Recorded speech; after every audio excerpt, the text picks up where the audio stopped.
श्री कृष्ण गोविंद हरे मुरारे, हे नाथ नारायण वासुदेव।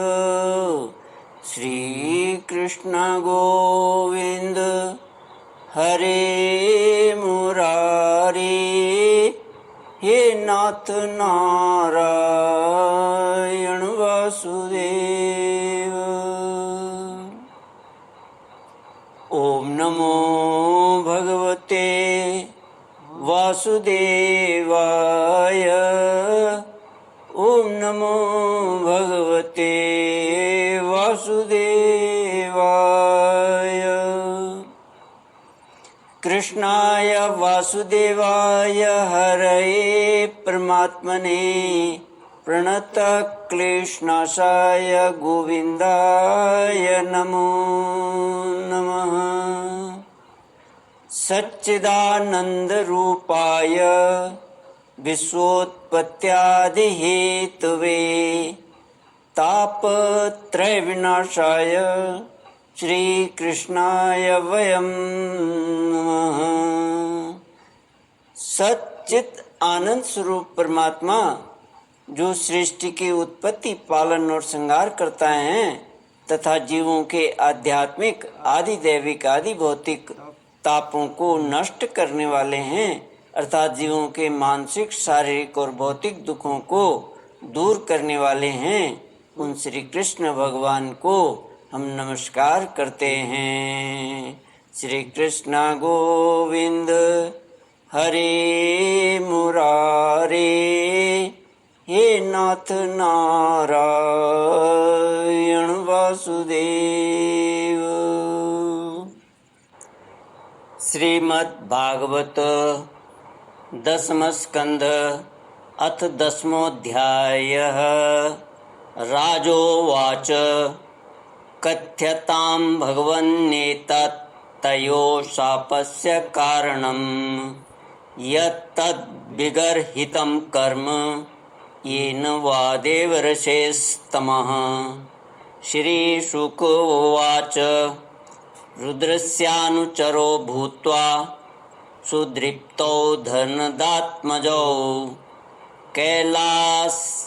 कैलासोपवने रम्ये मंदाकिन्यां मदोत्कटौ। यमलार्जुन का उद्धार।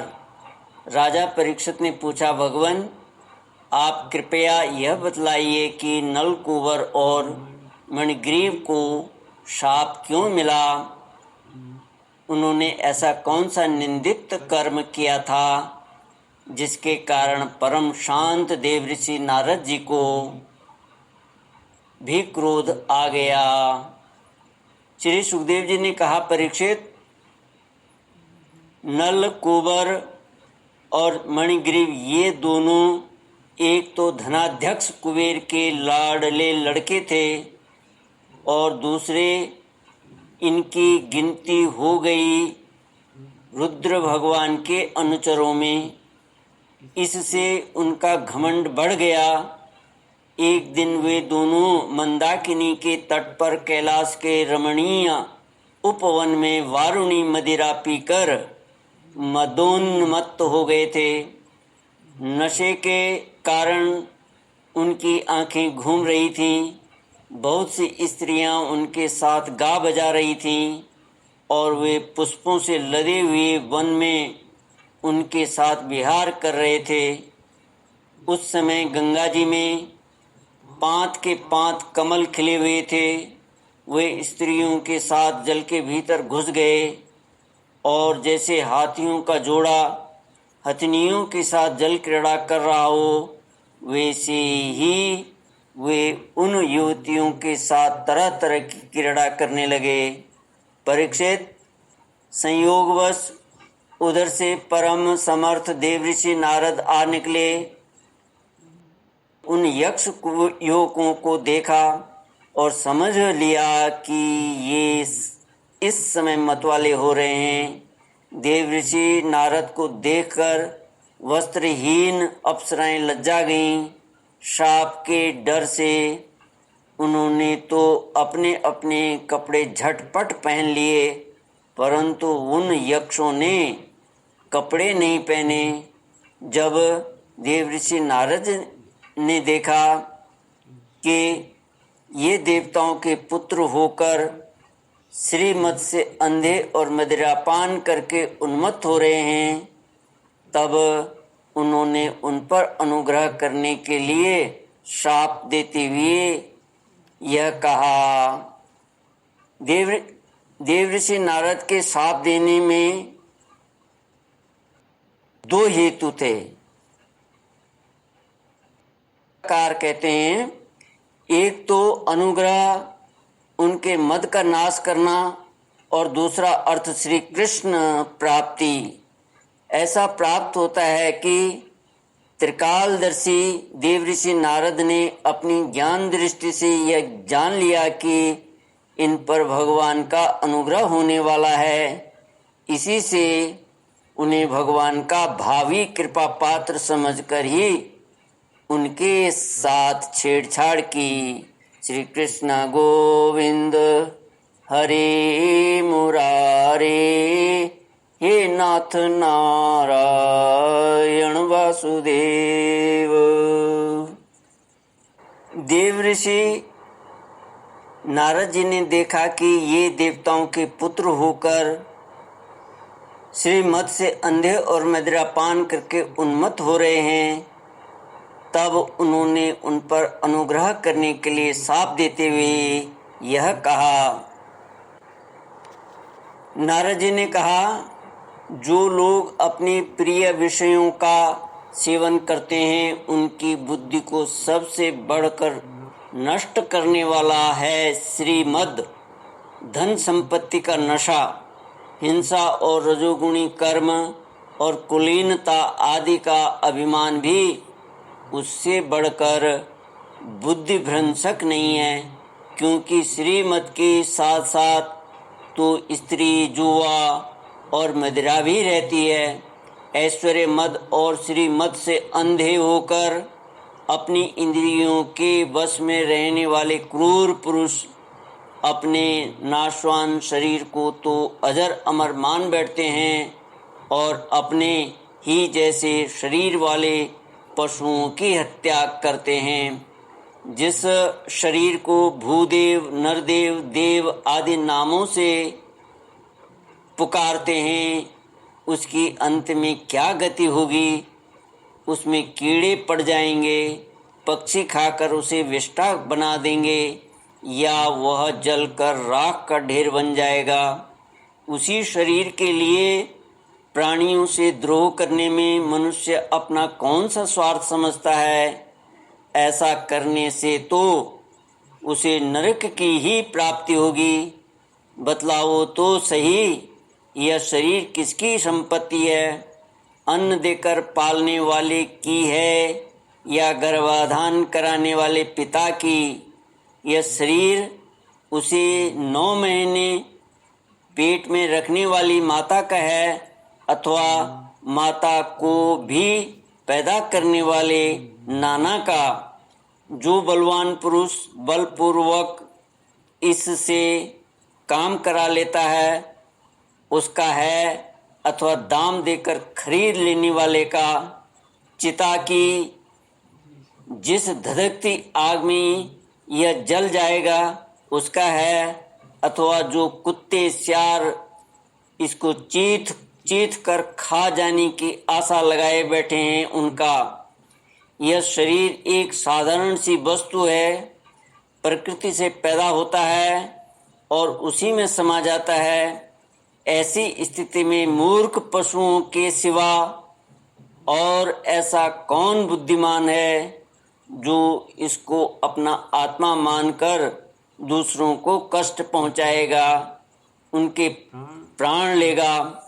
जो दुष्ट श्रीमत से अंधे हो रहे हैं उनकी आंखों में ज्योति डालने के लिए दरिद्रता ही सबसे बड़ा अंजन है, क्योंकि दरिद्र यह देख सकता है कि दूसरे प्राणी भी मेरे ही जैसे हैं। जिसके शरीर में एक बार कांटा गड़ जाता है, वह नहीं चाहता कि किसी भी प्राणी को कांटा गड़ने की पीड़ा सहनी पड़े, क्योंकि उस पीड़ा और उसके द्वारा होने वाले विकारों से वह समझता है कि दूसरे को भी वैसी ही पीड़ा होती है, परंतु जिसे कभी कांटा गड़ा ही नहीं, वह उसकी पीड़ा का अनुमान नहीं कर सकता। दरिद्र में घमंड और हेकड़ी नहीं होती, वह सब तरह के मदों से बचा रहता है, बल्कि दैववश उसे जो कष्ट उठाना पड़ता है वह उसके लिए एक बहुत बड़ी तपस्या भी है, जिसे प्रतिदिन भोजन के लिए अन्न जुटाना पड़ता है। भूख से जिसका शरीर दुबला पतला हो गया है, उस दरिद्र की इंद्रियां भी अधिक विषय नहीं भोगना चाहती, सूख जाती हैं, और फिर वह अपने भोगों के लिए दूसरे प्राणियों को सताता नहीं, उनकी हिंसा नहीं करता। यद्यपि साधु पुरुष समदर्शी होते हैं, फिर भी उनका समागम दरिद्र के लिए ही सुलभ है, क्योंकि उसके भोग तो पहले से ही छूटे हुए हैं। अब संतों के संग से उसकी लालसा तृष्णा भी मिट गई जाती है और शीघ्र ही उसका अंतःकरण शुद्ध हो जाता है। टीकाकार श्री हनुमान प्रसाद पोद्दार जी इस संबंध में लिखते हैं कि धनी पुरुष में 3 दोष होते हैं: धन का अभिमान और धन की तृष्णा। दरिद्र पुरुष में पहले 2 नहीं होते, केवल तीसरा ही दोष रहता है। इसलिए सत्पुरुषों के संग से धन की तृष्णा मिट जाने पर धनियों की अपेक्षा उसका शीघ्र कल्याण हो जाता है। श्री नारद जी आगे कहते हैं, जिन महात्माओं के चित्त में सबके लिए समता है, जो केवल भगवान के चरणार बिंदों का मकरंद रस पीने के लिए सदा उत्सुक रहते हैं, उन्हें दुर्गुणों के खजाने अथवा दुराचारियों की जीविका चलाने वाले और धन के मद से मत वाले दुष्टों की क्या आवश्यकता है। वे तो उनकी उपेक्षा के ही पात्र हैं। टीकाकार कहते हैं, धन स्वयं एक दोष है। 7वें स्कंद में कहा है कि जितने से पेट भर जाए उससे अधिक को अपना मानने वाला चोर है और दंड का पात्र है। स स्तेनो दंडमर्हति। भगवान भी कहते हैं, जिस पर मैं अनुग्रह करता हूँ उसका धन छीन लेता हूँ। इसी से सत्पुरुष प्रायः धनियों की उपेक्षा करते हैं। श्री कृष्ण गोविंद हरे मुरारे, हे नाथ नारायण वासुदेव। श्री देवऋषि नारद जी आगे कहते हैं, ये दोनों यक्ष वारुणी मदिरा का पान करके मतवाले और श्रीमद से अंधे हो रहे हैं। अपनी इंद्रियों के अधीन रहने वाले इन स्त्री लंपट यक्षों का अज्ञान जनित मद मैं चूर चूर कर दूंगा। देखो तो सही, कितना अनर्थ है कि ये लोकपाल कुबेर के पुत्र होने पर भी मदोन्मत्त होकर अचेत हो रहे हैं, और इनको इस बात का भी पता नहीं है कि हम बिल्कुल नंग धड़ंग हैं। इसलिए ये दोनों अब वृक्ष योनि में जाने के योग्य हैं। ऐसा होने से इन्हें फिर इस प्रकार का अभिमान न होगा। वृक्ष योनि में जाने पर भी मेरी कृपा से इन्हें भगवान की स्मृति बनी रहेगी और मेरे अनुग्रह से देवताओं के 100 वर्ष बीतने पर इन्हें भगवान श्री कृष्ण का सानिध्य प्राप्त होगा और फिर भगवान के चरणों में परम प्रेम प्राप्त करके ये अपने लोक में चले जाएंगे। श्री कृष्ण गोविंद हरे मुरारे, हे नाथ नारायण वासुदेव। ओम पूर्णमद पूर्णमिदं पूर्णात् पूर्णमुदच्यते पूर्णस्य पूर्णमादाय पूर्णमेवावशिष्यते। ओम शांति शांति शांति। हरि ओम श्री गुरुभ्यो नमः।